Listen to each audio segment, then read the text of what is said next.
Yeah. Die That's Hard with Apprentice or something. Nice.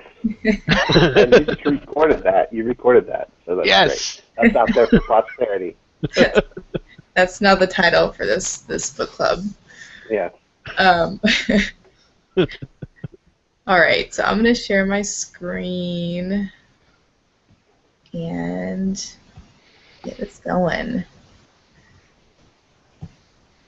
All right. Thanks for doing the slides. Yeah, sure. They're not as good as yours were. I really liked yours, but Thank you. they're what they are.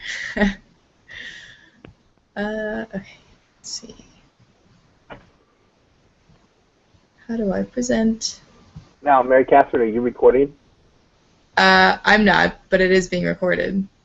Okay. Did, Well, I do just you want need to me to put... Oh, go ahead. Sorry. make sure that we get your screen is tagged.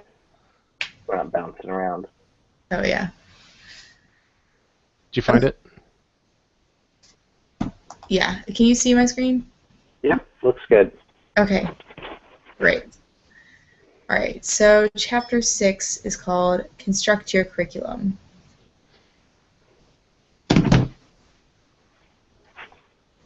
It sure is. It is. Sorry, Alice. I was trying to pull up the book on my phone.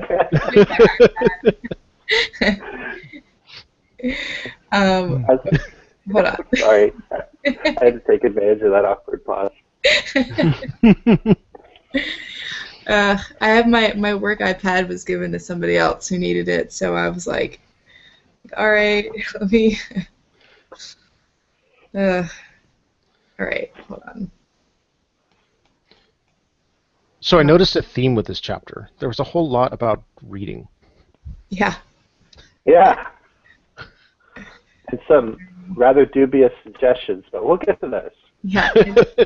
Note they did not suggest having book clubs, which I think was a huge oversight on their part. I think we should make our own pattern for that. Yeah. Yeah. Could at this point. Yeah. Okay, so the beginning quote for this chapter is even if you're not a bookworm, a successful apprentice needs to include some books as well as time devoted to studying. You need to construct your own curriculum because you don't have a reading list anymore. So the first thing he suggests is making a reading list. This context is you feel confident in your first language, but now you realize there's like so much information that you just can't possibly all absorb at once. The problem here is too many books, so little time, and the solution is to keep a reading list of books you've read and plan to read, and also keep prioritizing them. So don't just work your way down the list like forcibly, I guess, just as you get new information or new recommendations, move things up or down. And he suggests putting it on GitHub or another public repository. I've been putting stuff on Goodreads, which isn't like open source necessarily, but everybody can see it, so I like that. And I kind of like I'm not really sure about kind of the advantages or disadvantages between like reading books on a Kindle or reading books like in real life or on a phone. I mean, I feel like I absorb information better if I'm reading it on a book, but it also takes up more time and I'm less likely to read it. I don't know. Do you guys have any like thoughts on that? I do. I love my Kindle, but I really don't have any time to use my Kindle anymore. So most of my reading, like non-technical reading, is going to be through audiobook. Mm-hmm. But technical reading, it really doesn't make sense. At least I haven't found. I mean, they don't even usually make them in audiobook format. So my Kindle screen is too small for that too, so I find that I will either read those on my laptop or on my tablet. I'm still a firm believer in paper books. I like to read them when I can get my hands on them, but when not, I'll do the laptop thing. Or audiobook if it's appropriate, but it's so rarely appropriate in this industry. Mm-hmm. Yeah, I will say... Oh, go ahead, sorry. The Kindle that I read all of my like non-technical books on, and it's so nice to have because I can just put it in my purse and I don't have to like think about it that much. I can read it on the train, and I'm so much more prone to reading things when I have my Kindle. But it's also really good for just like books that you read really quickly and don't need to like absorb, you know. Mm-hmm. But I don't know. It's just hard to like lug a book around everywhere.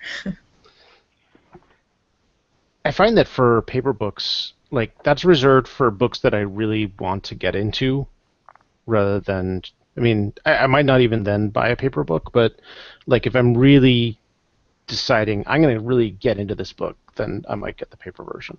Mm-hmm. Yeah, that's how I felt about Cooter. Got that and marked it up. It's like dog-eared and highlighted and written in, and so that was definitely a good investment. But some of them are so expensive. Yeah. And what about like reading lists? Do you guys have reading lists? No, but I do need one. Same. Sort of just like if I hear about a book, I'll stick it in my iPhone under my notes and then find it a year and a half later. Mm-hmm.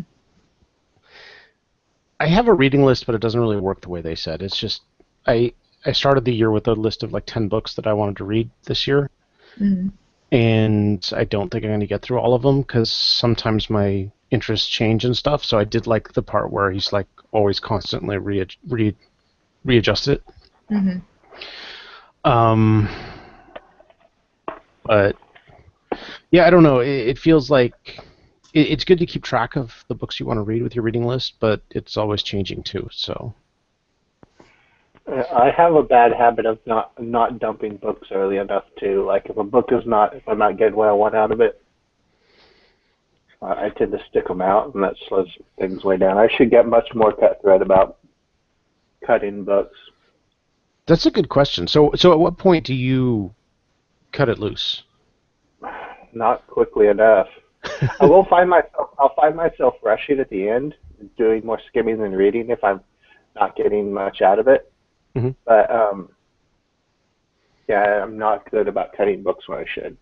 There's been a few that I should have cut that I haven't, but most of the time it's the other way around.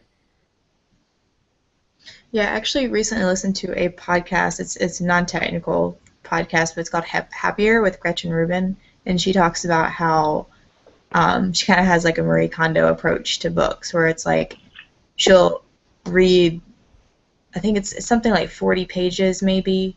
It's like some number that she has, and she's like, if it hasn't grabbed me by that point, I just dump it and go on to my next book in the stack, because it's not worth my time. It's not making me happy. Like it's not contributing anything useful to my life. So just like dump it and move on. But I feel like with technical books it's a little bit harder because I mean something, I don't know, it's like it's not like there's a plot that will like grab you within the first 40 minutes or first 40 pages. Yeah. Yeah, I would agree, because sometimes I don't know if like that next chapter is what I've been looking for, and this one is just kind of like maybe it was poorly written, or it's about a topic that I kind of know about already, or something like that. So I kind of felt that way about this book. There was some like stuff in the middle that was really good, but I felt like it started kind of weak. Mm-hmm. I was not really excited about it after reading the first chapter, and so yeah, it picked up in the middle. Honestly, if we didn't have the book club, I wouldn't have finished this book. No, me either. Yeah, I agree. But it was a pretty easy read. It's not like it took a lot of, like I skimmed most of the stuff, Mm-hmm. And it wasn't a bad book. It's just that the book club made it worthwhile. Yeah, for sure. I was actually listening to an old episode of Ruby Rogues. I'm still working my way through the back catalog, and they had a guest on that actually recommended this book as like a good one for like a good one for young developers to read, or about how to learn Yeah. Which I would say this is a good maybe like third or fourth book to read. Like pretty like you need to have a language. You should probably have your first language under your belt before you read this book, just because there's so many more important things to read Mm-hmm. when you're first starting out. Mm-hmm. But yeah, I think once you're like into your first job, this is a good book to read. Yeah. Yeah. I mean, I know. yeah. I mean, I don't think I would have read it had you guys not recommended it. Who was it that wanted to read this one in the first place? Just out of curiosity. I don't remember. And yeah, it's funny. But it's funny how the books get recommended and then like Right. who sits around and it goes off down the hole. It also kind of had the appeal of being free. Yes. Yeah. It is nice. Also, I was talking to somebody at one of my meetups, and the guy that wrote this book is a teacher at Dev Boot Camp in New York. Mm-hmm. And apparently he uses these a lot, like in the course of his boot camp. But the girl that I was talking to hadn't read the book, but she like recognized almost all of the patterns that I listed off. She's like, oh yeah, like breakable toys, like blah blah blah. Yeah. So Go through it a lot. I actually wanted to say we actually are following that pattern at work right now. Oh, really? We're fixing to want to start building a bunch of stuff in some tools that at least some of the tools that we're wanting to build this new stuff in, nobody has used all of them. So at least some of it's new to everybody. And and so what one of the senior devs is going to he's kind of spearheading it, but we're going to kick off a little breakable internal app that actually uses data and stuff that we have at work, so that like if they decide it's something useful, we can actually justify it and make use out of it. But the whole idea is just to get us exposed to like these tools, these DSLs in this context with our database environments. That's Cool. cool. And they have no intention of using it in like ever letting anyone see it. They just want us to build something in it first before we try to build stuff that people will see. Yeah, I feel like that's a really good approach. Yeah. Okay, so the next pattern, so he kind of outlines like he says even if you read one good programming book every 2 months, roughly 35 pages a week, you should have a firm grasp on the industry. And this was kind of optimistic to me, or made me feel optimistic about my reading habits. Because like one book every 2 months is something I could definitely handle. Yeah. Well, we could do that, Yeah. roughly, Yeah. just with what we're doing. Yeah. And also like the fact that he says, and it'll distinguish yourself from everyone around you, which is kind of surprising because he kind of makes it sound like everybody's reading, and then at the same time he includes this quote where it's like not everybody's reading. So Almost nobody's reading. Like none of my coworkers, and almost none of like I know developers who regularly read books, but like even people who I think are like good developers that are growing a lot, they're not reading books. They're doing other things, but they're not reading books. right, yeah, I guess like for me this is kind of a offshoot, but for me it's like where does the trade-off come from? Because like the time that I spend reading, I could be spending like building apps. Yeah. Where is the trade-off? And I still haven't quite figured that out yet. He doesn't even talk about like blogs and like tutorial videos and like quiz apps and that kind of stuff. Like that doesn't even get mentioned. Right. Which all seem to me like for bang for your buck, a book is pretty low on the list for those things. But maybe not. I mean, I got a lot out of Pooter. Yeah. So, Same. like, I could do quizzes forever and not get the tools that I got out of Pooter. Yeah, there's some books that you just kind of keep. They just keep giving you information, keep giving you stuff, and you can go back and read it like a year later and be like, oh, I didn't notice that the first time. Oh, and yeah. then there's a lot of books that are just kind of like, okay, well, it's good to have that under my belt. What's next? Yeah, no, like I will go back and read Pooter. Pooter will be one that probably in another 6 months or so I'll pick up again. Yeah, I'm already kind of feeling like I need to read it again, honestly. I also did a presentation kind of recently about basically chapter 2, which is I already forgot what it was. But abstractions. Finding the right abstraction. Yeah, I think so. Basically, my whole talk was just about like don't like get it all out of your head first before you start trying to abstract things. Mm-hmm. Which is something that I struggle with doing. So. Well, and I think one of her big things lately has been getting the wrong abstraction is much worse than putting it off. Right. Because then you have to go back and redo it. Right. Yeah. So that's kind of what I was talking about. But I had to go back through chapter 2 of that book, and like I had so many. Thank goodness I took notes like within the book, because I was just like, oof. But yeah, it was good to have that. And so his next pattern is read constantly.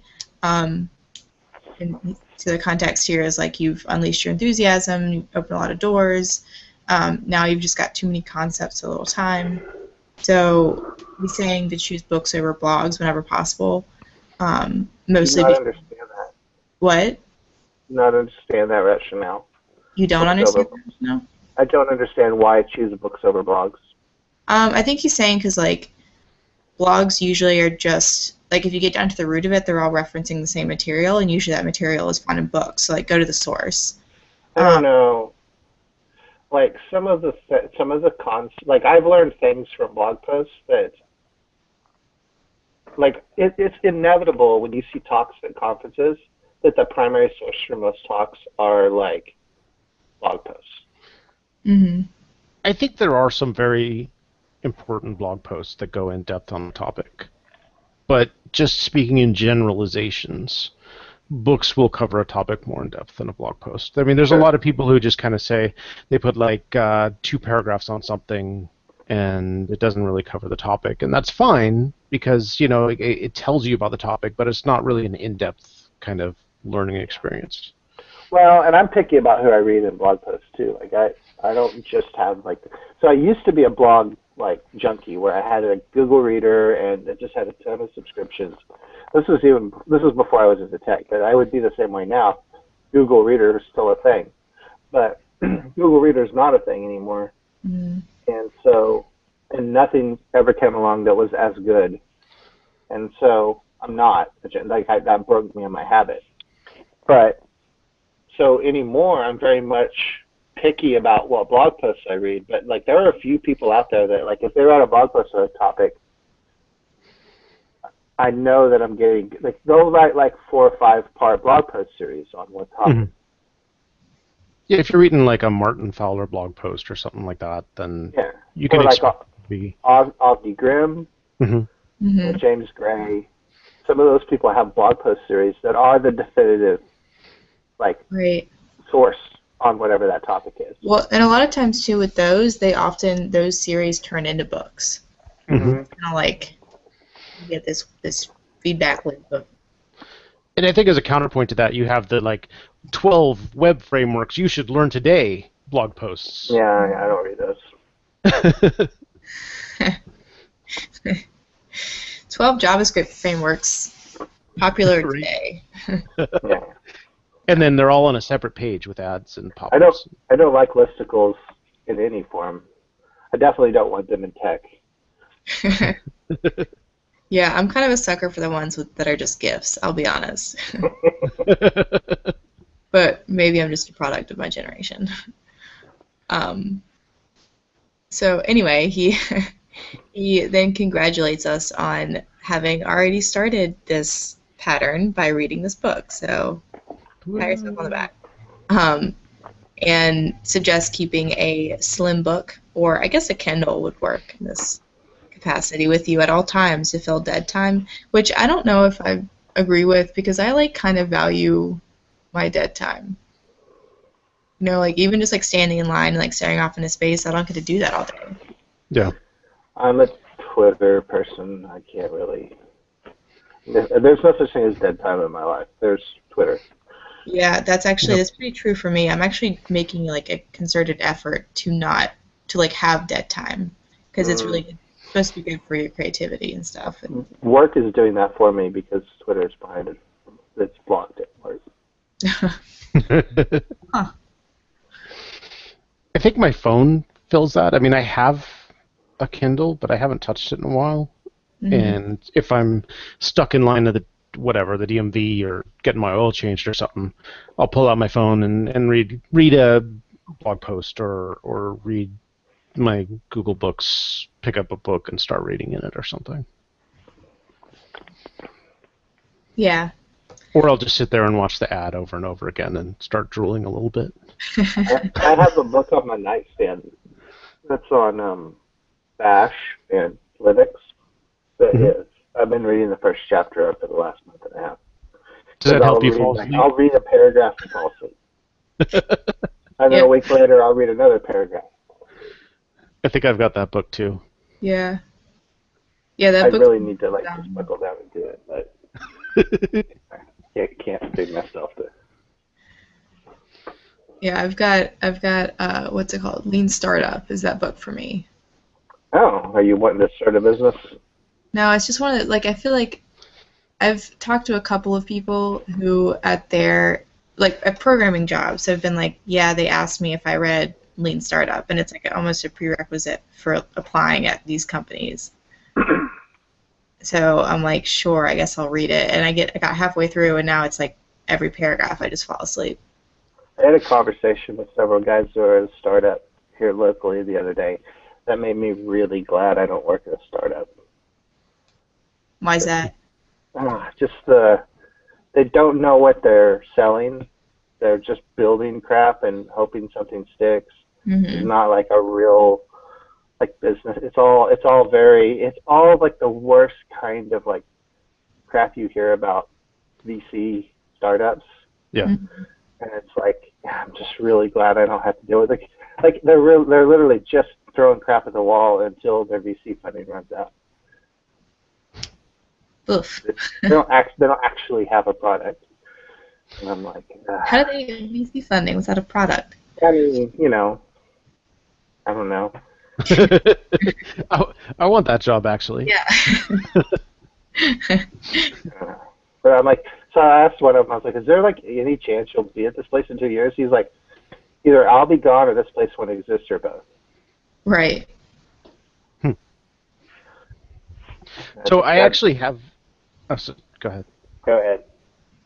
I was going to say that I actually have an audiobook. It's not a technical book, but it's Tigana, and I picked it up because it was like one of the first Audible books that I bought because there was a book club that was reading it, and I was really trying to get into it, and it was like a really stressful time in my life a few years back, and so every night I would sit down and decide to start reading it, and every time I would not get through the first chapter. The first chapter is like 20, 25 minutes long.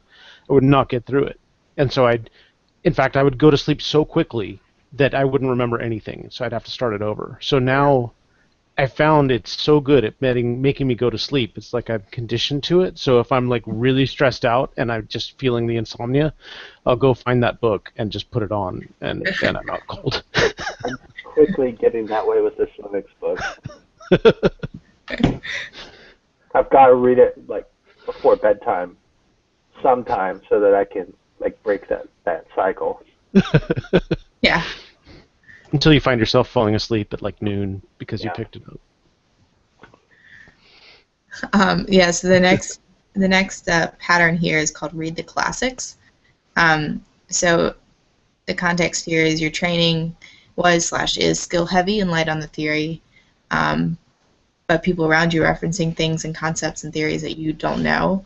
So the solution here is to expose your ignorance, ask where they learned about that topic, and write down the book on your reading list. So I kind of liked the action here is ask developers what the oldest book in their collection is and why they still have it. I think that's pretty cool, and I'm definitely interested in like learning more like computer science theory that I may have missed out on not having that like academic exposure. but there also he does mention like don't neglect your day-to-day work, which I don't know. That seems like a lot. It just seems like a lot of like juggling of. What are you holding up?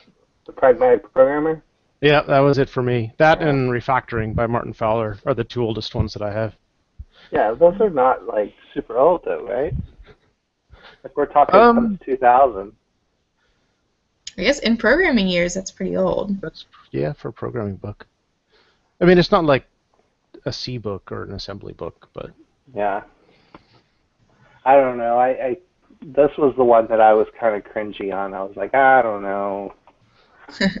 Like, there's a few that I'll probably go back. Like, Pragmatic Programmer would be one that I'll probably get around to, and also like some of the pattern stuff. But even like, I know like I've listened to book clubs with some of the old pattern books, and one of the things they talked about is just how many of the old patterns in the big old classic pattern tomes just don't apply anymore because of the world's just not solving those problems with the kind of languages that were around when those patterns were built. Mm-hmm. Yeah, I think that Pooter is probably a lot more applicable for you than like the Gang of Four Java book, because a lot of those patterns are just to get around the strong typing in Java to be able to do some more flexible things that Ruby does just by itself. Languages have come along that make those patterns obsolete just by the structure of the language. They've incorporated those patterns into the fundamental language itself. Yeah. Yeah, I definitely will be asking people like what the oldest book is in their collection as I go through, just because I'm like, now I'm curious, I know my mentor is a big reader.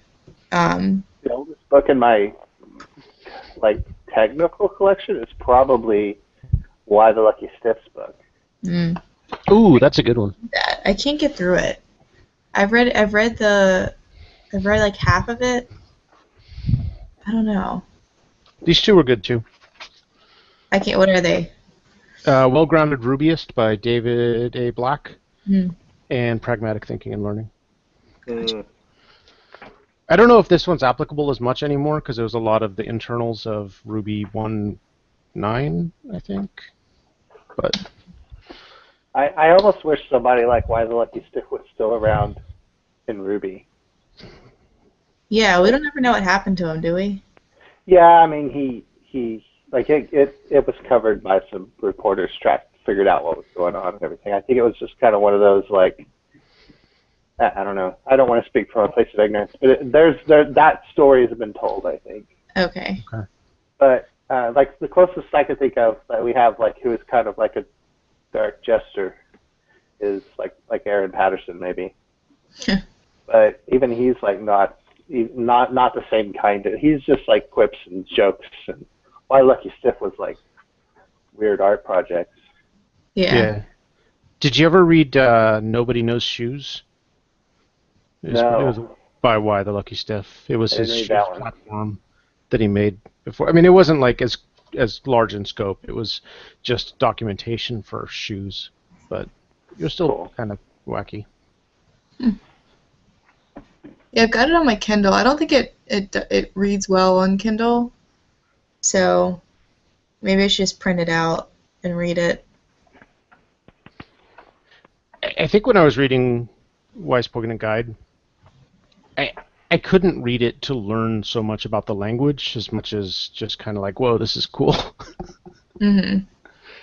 Yeah, I guess that's a good approach too. Is like I always feel like I need to learn so much from a book that I get kind of intimidated by it, and I'm like, oh, I have to remember all of this stuff, but like, that's not true. Just skimming and getting through it is probably more beneficial than not at all. If you don't get anything else, just take away chunky bacon. Yep, I did get through that part. Yeah, maybe that'll be my next thing I go through. So this next pattern is dig deeper. So it's kind of, your job spreads you thin. You've got a surface level knowledge of lots of things. The The problem here is that long-term maintenance is difficult with superficial knowledge, and you may be misleading people by not distinguishing between superficial and in-depth knowledge on your CV. So your solution here is to dig deep, understand, rather than to parrot. So he suggests reading the specification and get your info from primary sources, but also he warns against becoming too specific and narrow. And the action here is to read RFC 2616 and RFC 707. I don't know what those are because I didn't look them up. So, yeah. Oh, those were the initial HTML specifications or something, weren't they? Something like that, or HTTP maybe. Yeah, I think. It was HTTP 1.1 and something else. Gotcha. Like how the web works. So what's the benefit to reading those, would you say? I don't know. I think because it gives you at least what they were saying. I didn't go read them, but I think they were saying that it gives you a good insight into how web technology works. And they even suggested implementing your own version of it, like a lightweight version of it, which, okay, I could see that would help you kind of get over the mysterious black box of a web browser and how all that works. Spend a few days hanging out with your sysadmin. That'll give you a little. Yeah, so I guess this is kind of what I was saying before on the last one, like primary sources. Yeah. But it's also, like reading specifications, kind of dry. Yeah, I would agree. Are they just, I mean, are they saying like, just read it for the, I feel like I would only read it when I need it, like I need something specific explained. I wouldn't go through and just read all of it just because it's Tuesday, you know, like, I mean, is that what he's suggesting? Is just read it start to finish? I don't know. I think he wants you to try to implement them. I have a difficult time reading docs, I'll be honest. I like you said, if I'm looking for something, I can read through it and say, okay, this is kind of cool. I might even find something else in there that I think I might use this some other time. But I can't just sit down with a document documenting some class or set of classes and just say, all right, I'm going to read about this class today because I don't know, I'm a bad programmer or something. But I feel like that's a natural response. It's like, oh, I don't know this thing, let me go find it, as opposed to like, let me learn all of the things, because you can't know everything. In defense of this idea, I do that with languages. I'm all about reading the documentation of the language. And if a language isn't well documented, I don't, like, unless I'm forced to, I won't go down the path of learning that much about that language. Because, so like with Ruby, like I learned a lot about Ruby just by reading. It has really good documentation. That hasn't always been the case, but modern versions of Ruby have really good documentation, and you can learn a ton about how Ruby implements stuff by reading its documentation. And you'll learn a lot of little tips and tricks about things you can try that you would have never found out about otherwise. Especially if you're coming from a language like JavaScript, where everything is in libraries, and you don't, like, the bare bones language has almost no built-in, like, sugar. So it really helps to dig into that stuff. Like, I was kind of surprised, like, when I started messing with JavaScript more recently, how little vanilla JavaScript actually gives you to do stuff. Well, Clayton, I'm really glad there are people like you who do read the docs and can go look at my exorcism examples and tell me when to use TR functions and stuff like that. Well, I don't know. I don't know why. It just seems to me like that's what they're there for. All the languages, most of them anyway, like Ruby has really nice built-in like command line documentation tools, and if you're not taking advantage of that tool, I think you're missing out. I would agree. I mean, it does have good documentation, and I'm very grateful to the people who have spent the time to make it good documentation. That's not easy to do. Yeah. personally have a difficult time reading it. docs. I can see that. Although now you've inspired me, I think I might go try to read Ruby docs. So Nice. I would definitely read enumerable, and I would definitely read string, Okay. and I would definitely read.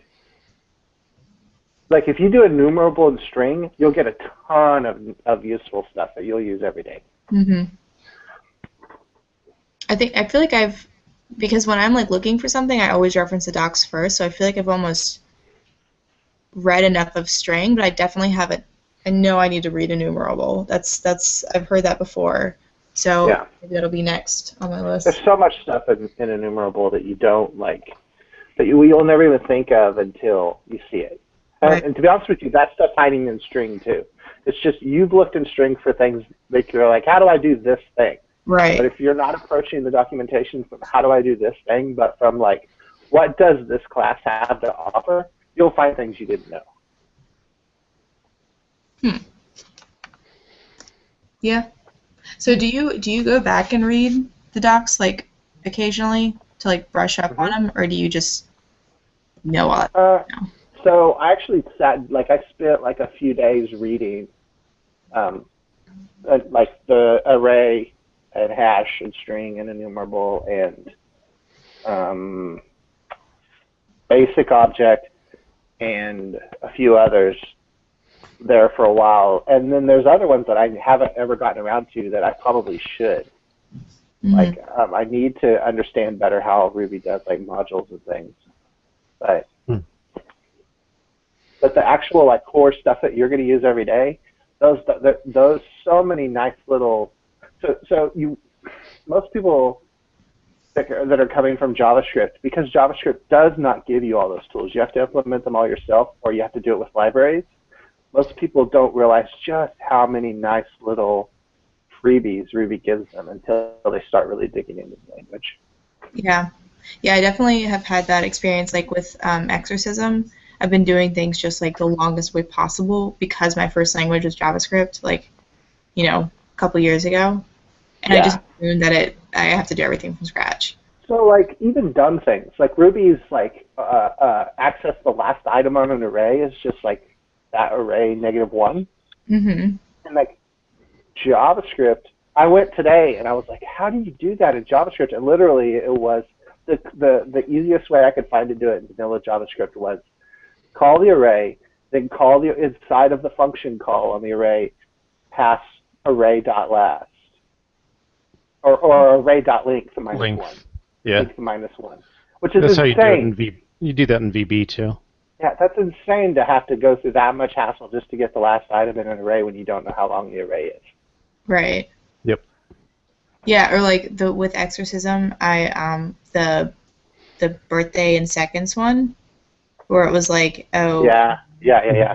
Yeah, and I didn't realize that you can just add an integer to a time in Ruby and it adds it in seconds. Like I was like trying to like normalize all the values into seconds and then add it and then like put it right back out into time format again. Like it was a 1-line problem and I was making it like a 12-line problem. Right.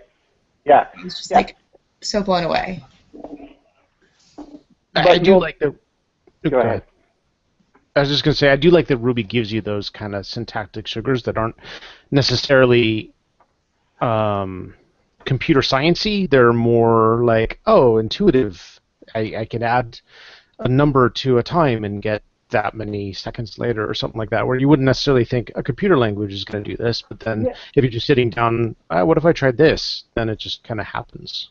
Yeah, or like unique. Unique is a super useful method that does not exist in JavaScript. And unique in Ruby is you call unique on an array and it returns that array with only the unique values. So like if you have multiple versions of a value in that array, it only takes the first one. So it's like converting it to a set? Yeah, it's a super useful thing and it's just like vanilla JavaScript doesn't have it. Yeah, vanilla JavaScript is pretty bare bones. Um, Interesting. but yeah, Ruby. I wonder then, is there like a danger in learning Ruby as your first real programming language then, and then trying to jump somewhere else that doesn't have those? So I think there can be. But at the same time, so I catch myself re-implementing stuff that I know is in Ruby a lot. Because I'm like, okay, this is something that I use all the time in another language. I need it in this case. So I'm going to write a function in this language that does that and then just keep that function around. Mm-hmm. Or find a library that implements this and use that library. But so you're spoiled in a sense in Ruby because you just get all that stuff in the standard library. But at the same time, that stuff exists in Ruby for a reason. Mm-hmm. And if you're working in another language, and as long as you're not breaking the design features of the language to get those tools, there's no reason why coming from Ruby you shouldn't know, oh, this is something I should be able to implement. Because there are almost none, all of the stuff in enumerable in Ruby, you can implement with inject. Mm-hmm. Mm-hmm. You just, yeah. So with reduce or inject, but you just, and it's nice to know that that's something you could have if you sat down and figured out how to write the function that would do it. I think Ruby. Well, I was going to say, it's almost like Ruby gives you here's all of these patterns that you should be aware of, so that when you walk into another context, you're like, oh, I don't have that pattern here. Maybe I should write it. Yeah, I think that Ruby and Python both are good starter languages because they give you, there's something you can dig deeper into. You don't have to immediately jump to another language to do something else in. And you can also explore a wide variety of libraries or modules, like you said. Ruby first introduced me to functional concepts like lambdas and map, reduce, inject, all that stuff.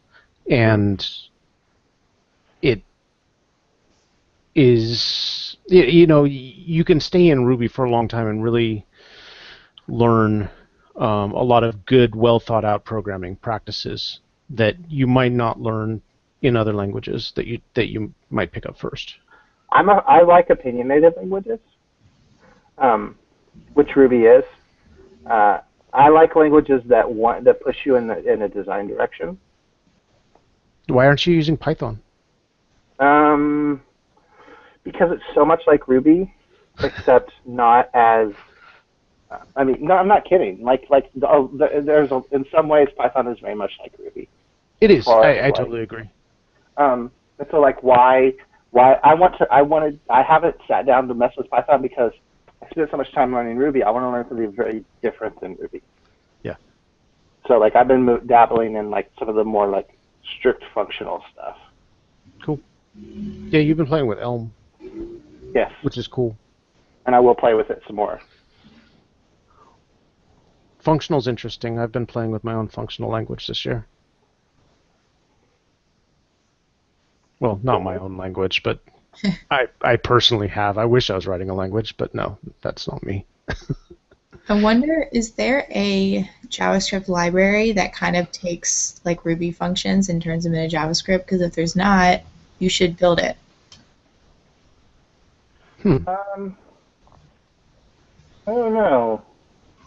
Surely, I know there are libraries that implement a lot of those useful little functions. But I don't know if there's any that are explicitly we're going to institute all of the enumerable functions from Ruby and all the string functions from Ruby. I don't know if that exists. I feel like it should, because I feel like everybody at some point touches JavaScript in their work.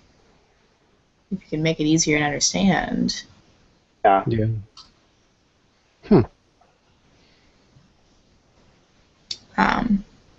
So the last function here is familiar tools. So kind of a good segue there. So every project brings something new to learn, and the problem here is something needs to stay the same. So you can identify and focus on a familiar set of tools that you can carry from project to project, but also keep in mind that what you're most familiar with is not necessarily the best tool for the job. And I kind of like this quote, "In time, all of your favorite tools will become junk." It's kind of scary and kind of great at the same time. So an action here is to write down a list of your familiar tools. If it's less than 5, identify where you can improve upon those, and if it's more than 5, go through and see which ones could be cleared out and made room for the new. I don't know that I have 5 familiar tools. What about you guys?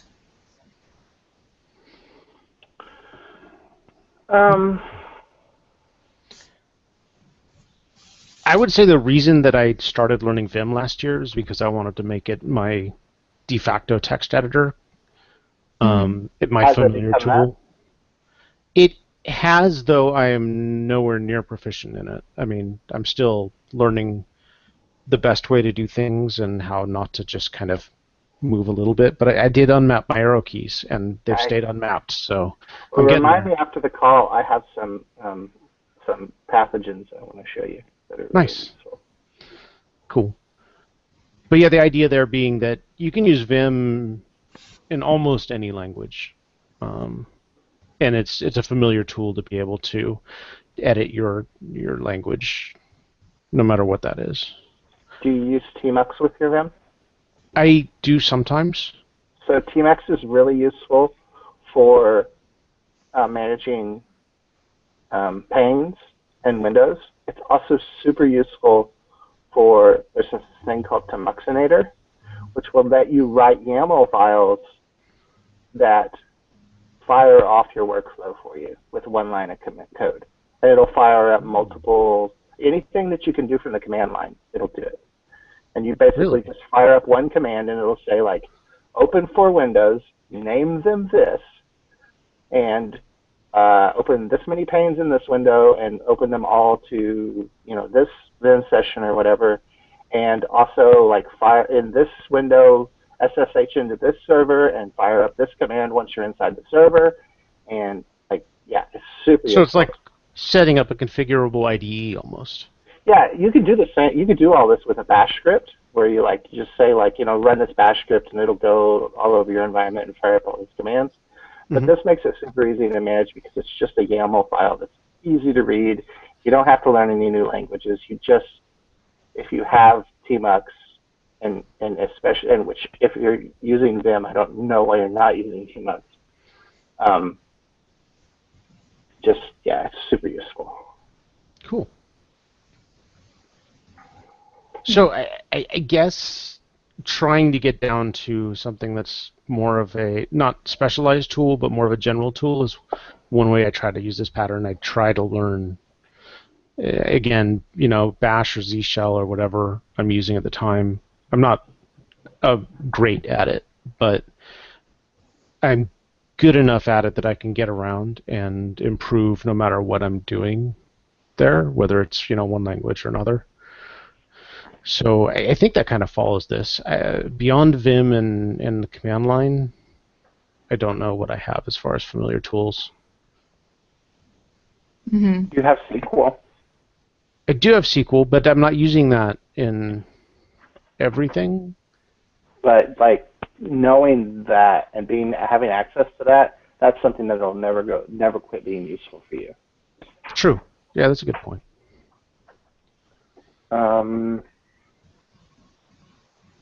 You mentioned YAML. I think YAML would be a tool that you could use for any sort of configuration in whatever language you're using. Yes, but it can be dangerous and a security concern, so be careful. Oh, why is that? YAML historically has had security issues. Okay. So I don't know. I haven't dug it deep into it, but I know historically that's been the thing with YAML is some of the old security issues in Rails and stuff are because it was using YAML in places it shouldn't, and that kind of thing, to load to load objects and things, which is great. It's super useful for that, but it can be a security thing, I think. So you could have malicious code rewrite your YAML and then another thing thinks that YAML's fine and it loads it up Right. and it's bad. Maybe, yeah. Or something like that. Yeah, something like that.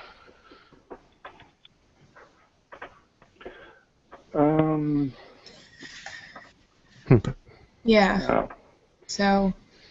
Rails. I mean, it's a tool.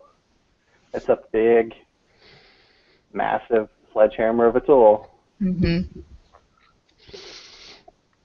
Yep. Yep. I'm trying right now to like push myself to not just use like Ruby scripts for stuff at work, but instead trying to build it out into a whole Rails application. And because I Yeah. started with Ruby, going into Rails, like it's more difficult than I thought it was going to be. Like I understand all the Ruby stuff, and I can make it work in just Ruby scripts, but it's like, where do I put all this junk? So where do I put all this junk is a big question in Rails too. right. You'll run into the where do I store my service objects question soon enough. Because as somebody who has learned good coding practices, you're going to very quickly learn, oh shit, I want to write as little in actual Rails as possible and use as much plain old Ruby as possible. Right. And where do I store all this Ruby code? And yeah.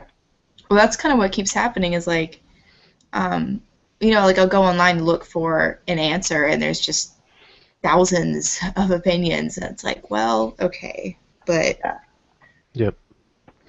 But yeah. So read about service objects. That's like a thing in Rails that is a thing right now. That should be a thing right now because it is. Let's make plain old Ruby do as much of our logic as possible. Service objects. They're a good thing. You should use them. That sounds, yeah. Okay. So then question, why, if you are, and I guess I kind of know the answer to this, but I'm just curious. If you're using Rails and Rails does something, why would you re-implement it in pure Ruby? Because there's things that Rails doesn't do, and you don't want to have a bunch of logic in your controllers and your models to make Rails do the things that you need it to do. So the things that Rails does on its own and does well, you let Rails do. And the things that you need to write the logic for, you break out into service objects. Okay. That's the whole idea, is the things that are not being managed by Rails itself. But like, I need to take this data and format it and get it like ready to either go to the database or go to the views layer or be sent to this API. And I need to perform a bunch of setup on it.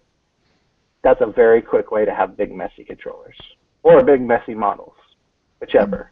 And you don't want to have either one of those. You want your models and controllers to be thin.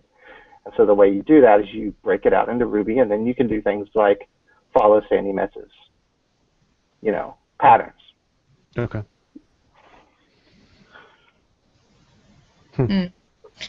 Yeah, I need to look at that. I'm definitely way more comfortable in pure Ruby than I am in Rails. Stay that way. You'll be healthier in the long run for it. Well, but to get a job, I need to know. That's fine. That's true. But so like I'm still way more comfortable in Ruby than I am in Rails, but I write Rails all the time. But the trick is learning what Rails can do, and then using the things Rails does, and then not trying to make it do things that it doesn't. Letting Ruby do that for you. So one thing that, speaking of Rails, one thing that drives me crazy, learning Django, which is the Python's Rails, yeah. Python's Rails. They call their controllers views, which just totally turns my brain inside out. Well, so Rails has those issues too. The active record in Rails is in theory an implementation of the active record pattern, right. But it's that sort of plus a ton of other things. So like Rails has those issues too. Yeah, right. I guess that makes sense. Did I ever tell you guys about how my who's it? I guess it's my mom's stepbrother. I was at my grandparents' house for Thanksgiving, and he brought his 2 dogs, and his dogs' name were Ruby and Django. Did he know? Awesome. He's not a programmer. He has no idea. Awesome. Oh, really? Yeah. Just like completely just by chance. That's great. Yeah, That and I was is. trying to tell. Did they get along? Yeah. Ruby was super, super shy, and Django was old. So it's kind of the opposite. Yeah. Ruby's the old one, and Django is the Yeah. one that people are kind of coming to. Yeah, it was pretty funny. So I tried to explain it to them, and they didn't get it at all. I was like, Ruby's a programming language, and Django is a framework for a programming language. They were like, I don't know what that means. Yeah, Jamal, you and I got to talk sometime because I'm curious how Django is dealing with like single page app jobs, because Rails has some interesting things going on there, and I don't know how Django is dealing with those problems. I'm going to have to learn Django more before I can answer those questions, but I'm happy to talk about it. Rails 5 has a lot of stuff that is all about like turning Rails much more into something that manages the back end of a single page app. Yeah. Have you had a chance to dive into Rails 5 much? A little bit. I played around with Action Cable the other day, and I read the documentation on what was the other thing that I was looking at?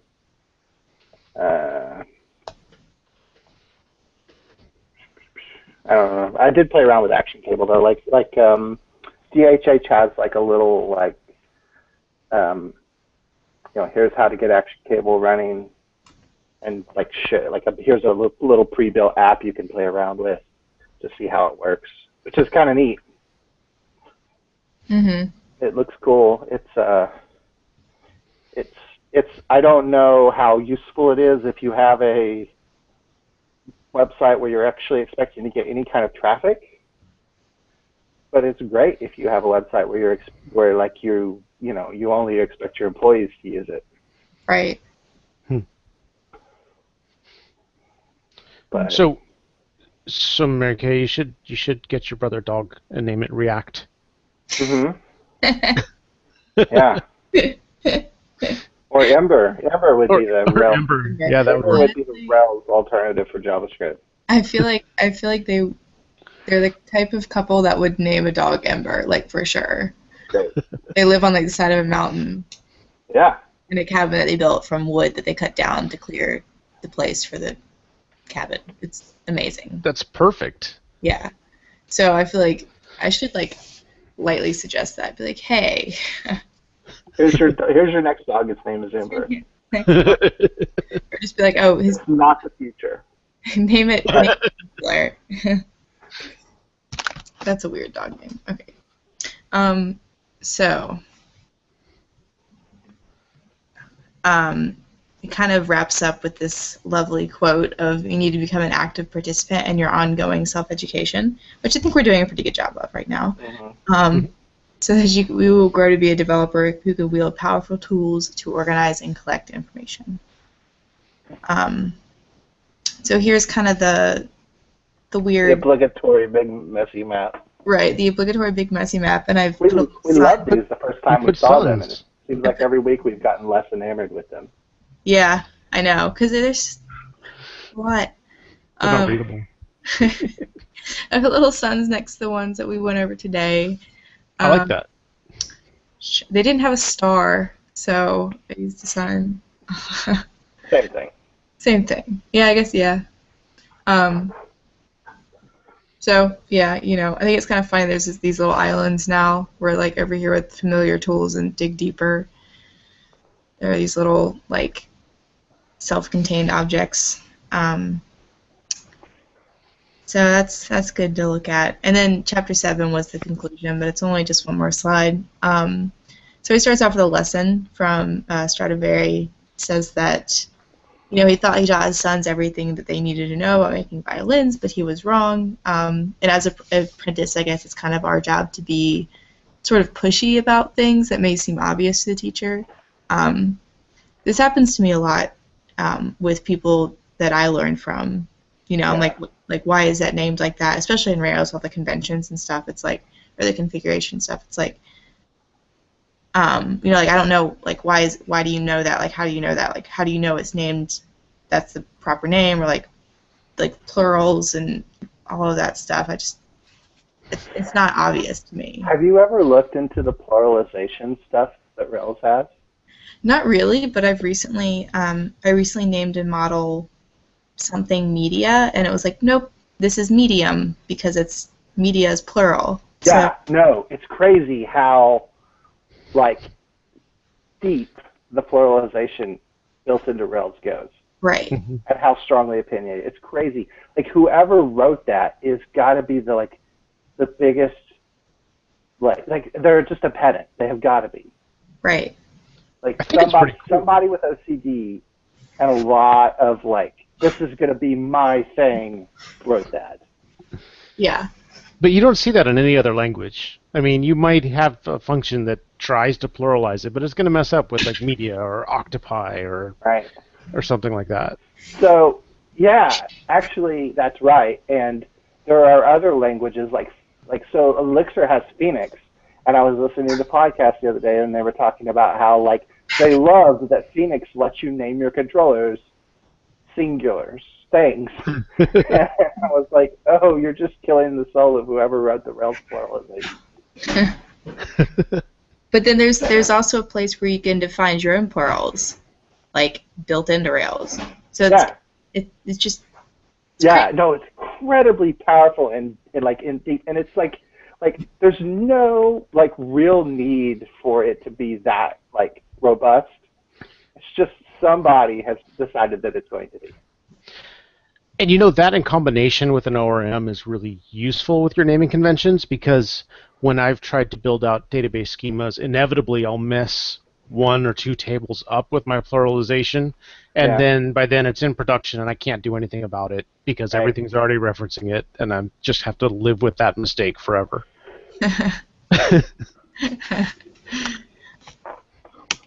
Yeah, but stuff like that, the plurals and stuff, that's, if you're new to Rails, if you're new to programming, that's not something that you would think to ask or even think to teach, really. Well, it's just magic. It just happens. Right. Exactly. So if you don't think to look at it or think to tell someone about it, that's gonna be a really easy thing to overlook, but it's essential to know. Yeah. You're gonna mess something up if you don't know that. But so he goes on to say software development is a craft, and it's because it's difficult to codify science or math. And he also says that most software developers are below average, which I thought was interesting. And I didn't include the graph, I forgot, but the graph basically it's like a skewed bell curve. Are they below average in general, or below average at what's that you're talking about there? I don't remember that part of it. I think he's just saying of software developers that are active in the industry, they're not great. It's easy to be lazy. Right.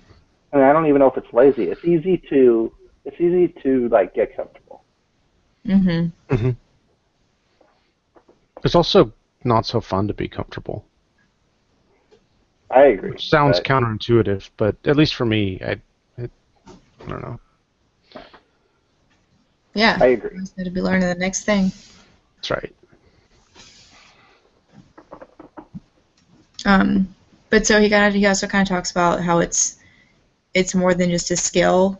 And he has a little story about this doctor who couldn't convince other people to wash their hands, even though he was right, because he was just not doing it correctly, not trying to convince people correctly. So somebody else came along and said the same things and they stuck. But it's also kind of being able to communicate well, I guess is what he's saying. Teach others well, which is essential. And then he kind of goes on to say, okay, so are there such things as masters? It's difficult to see, maybe if there were, we'd see a steady stream of highly skilled apprentices and journeymen from one source, but we really don't.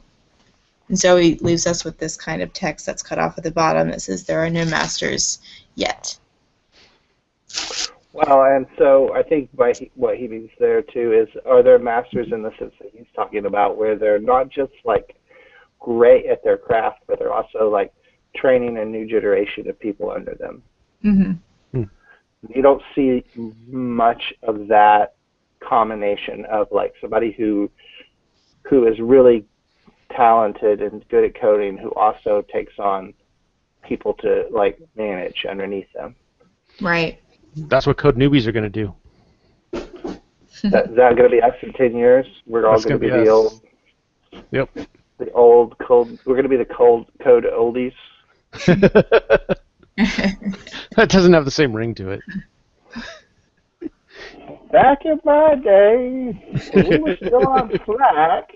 Yeah. What's the next iteration of Slack, do you think? We were having before Google killed Hangout. Yeah, that's next. Yeah. It's all going to be in VR, and we're all just going to be like sitting in the same room. We'll have Jarvis in front of us, and we'll just be Right. waving our arms around the program.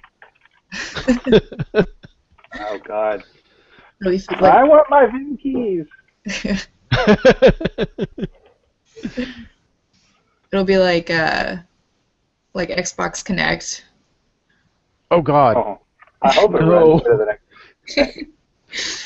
Suddenly, all programmers are like, just like super in shape. I thought Connect was going to be so awesome, and then I sat there like for half an hour trying to like press buttons that aren't there, and it doesn't detect me, and not so fun. Yeah. I feel like that was one of those things that it was like, oh my God, this is going to revolutionize everything, and then it just kind of died a quiet death. Yep. Tech wasn't there yet. Mm-mm. But now we have VR, and everybody's going to walking around with those things on their faces. I actually ordered one of the Google Cardboard.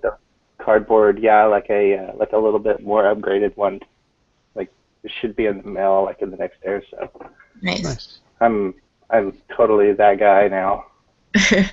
I got a couple for my dad for Christmas, and it ended up being a pretty big hit. Nice. Cool. I think my 6-year-old will really like it. Oh yeah. Yeah. Yeah, it's a lot of fun. It's also kind of funny, like strap it on someone at like a party, like a dinner party or something, who's never seen it before. It's pretty funny. I got on. But make sure they're standing. Yeah. So I don't know how much I'm gonna be able to use it because it made me a little nauseous when I played with one of the like cheap ones. Mhm. So I don't know how much. I don't know if it's because of the like not having it strapped to my head or what. It seemed it made me a little queasy pretty quickly.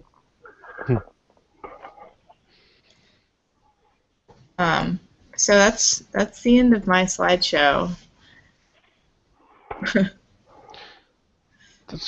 That was a good book.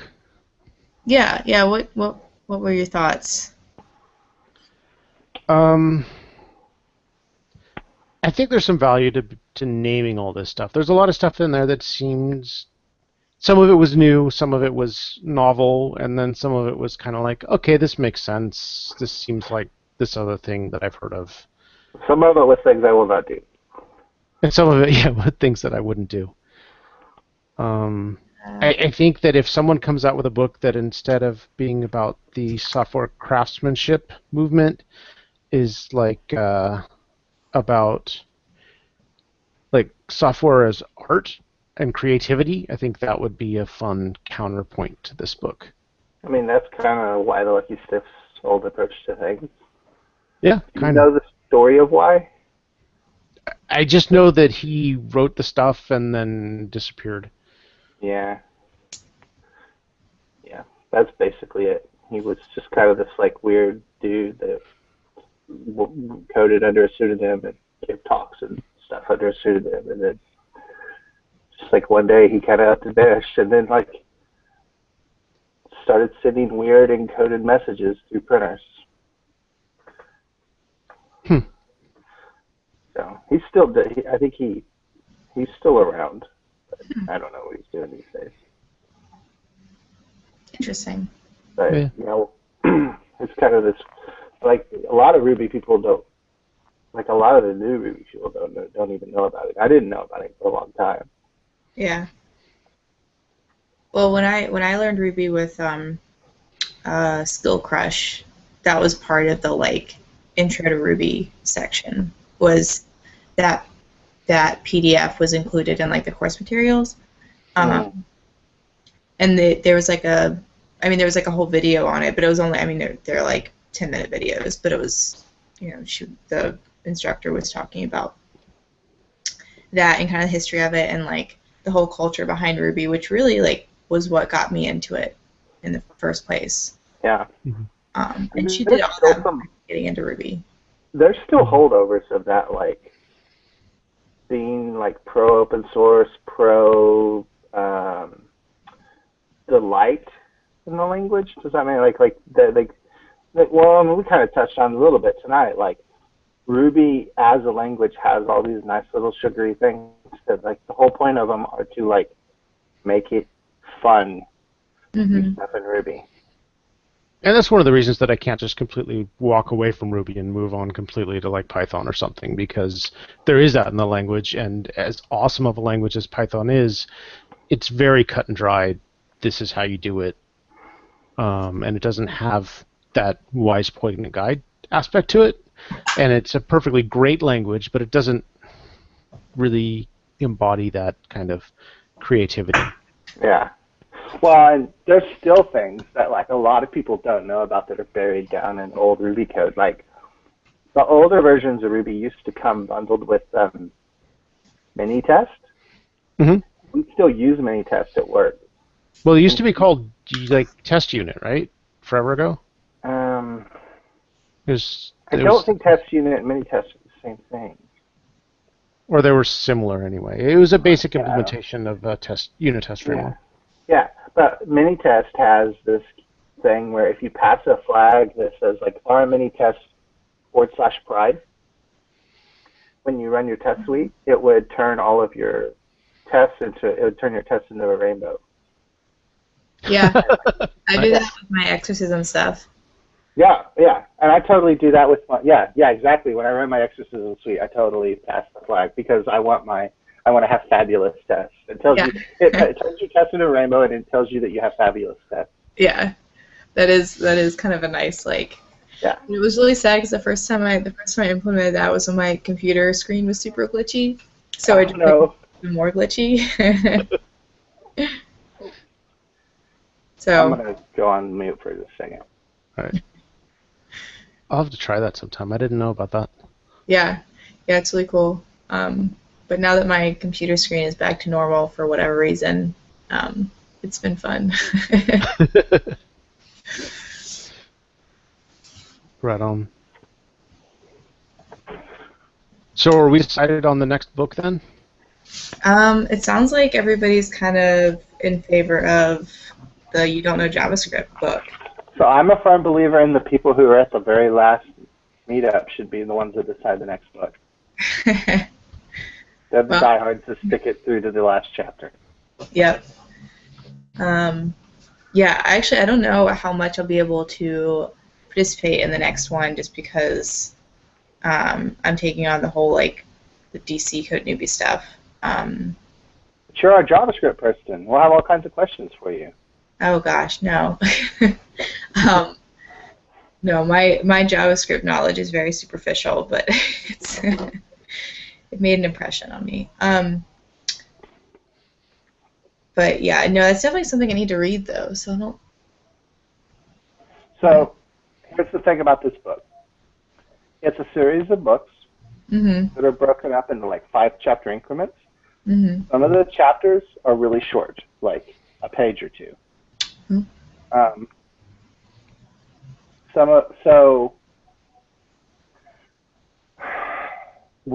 I would recommend that we do a session, or half a book a session, one of those two. Why don't we do half a book a session and then try to do a session a week? And that way, because if we try to do a full like book a session, we're going to end up having long sessions. But if we try to break it up a little bit. Yeah. Okay. And then maybe like there's some stuff later in the book that we may not need to like get into. I don't know. Like Yeah, we could also just say kind of like, oh, we'll do, I don't know how the books are broken up, but like book 1 through 3 or whatever, and then kind of evaluate, at the end of that, because I feel like 6 weeks is a good amount of time for a book. Right. To review a book. I'm looking at it right now. There are 1, 2, 3, 4, 5, 6 books. So.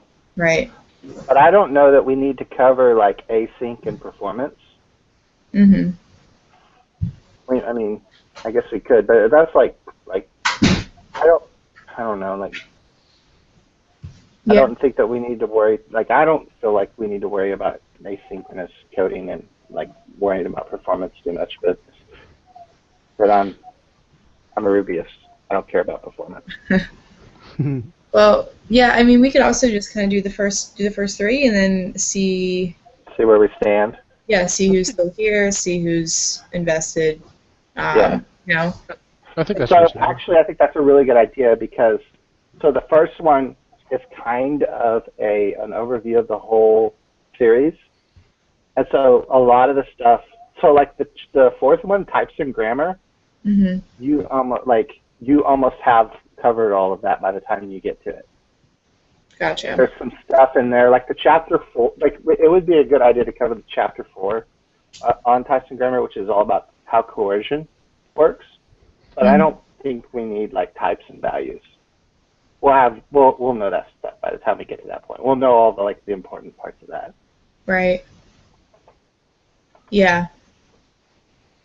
I'm also kind of like, now that I've read this Apprenticeship Patterns book, it's like, oh, maybe I should, just focus on Ruby and like hone in on my first language even more before I start jumping ship. But I feel like it's still good to know. Yeah. So, and it's going to scare you a little bit because the first, I don't know. The first book is just like an introduction. Mm-hmm. To the rest of the books. Is it? So don't let that discourage you, because once you get into like the second book, which is scope and closures, it's getting much more interesting. So are you saying the first book isn't super exciting, or is it just? It's just like kind of a setting up the rest of the book. So it's like, if you haven't programmed before, here's what like statements and expressions are, and then if you haven't used JavaScript before, like here are the JavaScript types, here's here's how you do a value, here's what objects are. Like that's all very superficial like setup, but it doesn't get into a ton of detail on those because it expects you to kind of know that stuff already. Okay. Gotcha. So it kind of just puts everybody on the same page. Yeah, like it has a section on conditionals, but it's like, here's an if case, here's a switch case, here's a nested switch case with breaks. It has fall through. That's all you need to know about conditionals. Gotcha. So, though, but it does go into some detail on some of the stuff like, I don't know. It's all broken up into little bits. Like almost every section is going to be like one or two slides, and then yeah. Sounds doable. So if you did stick with a Ruby book, what did you have a book in mind? Nope, I don't have one. No, I don't either. I don't either. So, okay. I mean, I know I need to read like Pragmatic Programmer and like what's the new one he just put out? Confident Ruby. That's on my list too. Avdi Grimm one. Yeah. Yeah. And I also need to read. I've got some other stuff I read, but I don't know. Maybe I just need to add it to my Kindle and read it on the road. Yeah, I'm open to either one. Yeah, I mean, I think. Let's do the first 3 portions of this You Don't Know JS series, and then we'll reevaluate. Yeah. Might even be worth like breaking it up into like do the first 3, do something else, do the last 3 maybe. Do you want to announce over in the JavaScript group and say, hey, we're doing this? Yeah, if yeah, you're yeah. I'll interested? mention it. I'll mention it tonight and then mention it again tomorrow. Cool. So I think that's it for tonight. Yeah. Cool. Who's going to do slides? Are we doing it next week? Are we starting that quick? Oh, wow. That's a good question. I don't know. Oh, I wait. don't know. You know what? I can't do next week, I don't think. Let's take a week off. Give everybody time to like get the book and get started reading it and all that. Take a week off. Okay. Sounds good to me. We'll set up in 2 weeks, and I'll do the first chapter slide. Okay. Perfect. So you're doing like the whole. What did we say? Are we doing half books or the? Yeah. So let's decide that. The first book is called Up and Going. It only has 3 chapters, but it might be like it has a foreword and a preface, but those are not going to be. Right. And then the appendix is just thanking people who helped out. So I think we should cover that one the first week. Like it shouldn't be a big deal to cover that one, especially since a lot of it is going to be very like, here's what a variable is. Right. Yeah. And chapter 3 is just talking about the series. Yes, and it's just a breakdown of what the series is going to be. So like it's very much an introduction. So we could totally cover the first book the first time. So then it'll ideally be a 5 or 6 week span if we do half books after that. Let's try to do like 3. Let's look at the others here. Scopes and Closures is 5 chapters and it's pretty beefy. I would say we do like 1, 2, and 3, and then like 4 and 5, and the appendices. Okay. And so break that one up over 2 weeks. Yeah. It's pretty beefy. Scope and Closures, it really gets deep into the weeds on that one pretty quick. Yeah, it does. Compiler theory, tokenizing and lexing, parsing, Yeah. It's pretty deep into the weeds. And then the next book is 6 chapters and an appendix too. So like we could just do like 1, 2, and 3, and then 4, 5, and 6. How about I set up my contribution right now, and I'll do like I guess 1, 2, and 3 of book 2, and I'll just plan on doing that for the 22nd. Okay. Cool. Okay. Cool. So that'll be good. Then that way we'll do all of chapter 1 in 2 weeks, and then we'll do the first 3 parts of first 3 chapters of book 2 in the week after that. Okay. Sounds good. Are we keeping Tuesday as the time slot? It works for me. Works for me as well. Me too. Let's keep it. I guess it obviously works for us, but we